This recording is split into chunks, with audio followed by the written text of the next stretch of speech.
So behind me, I currently have a board going for a computer desk. I have two, it's like 2x12 boards that I was going to feed through with the conveyor.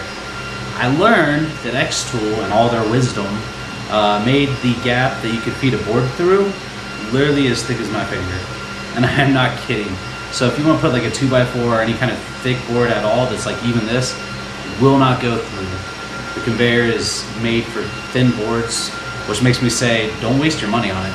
I'm disappointed. I know a lot of people get paid to advertise these and be like, oh, how great this is. But no, there's two big flaws, actually three big flaws.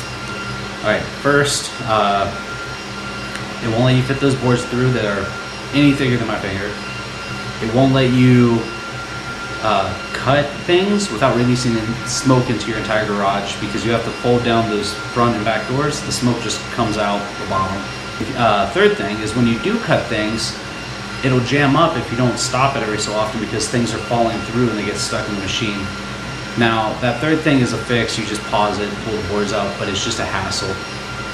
But after finding out that I can't fit a board thicker than this through there, I highly recommend that you do not waste your money on this. Actively behind me, like I said, I'm working on a computer desk. It's supposed to be this complex project, but it was supposed to be a lot simpler, and I could feed a board through. Just when I ended up with this issue of this board being this thick, there's no way whatsoever that I'm going to be able to do this easily. So I had to go through, crop the images into 6 sections, and I'm going to have to feed it through, measure it each time, and just hope to God that it comes out lined up exactly how it's supposed to be. If that doesn't work, then this project is a wash.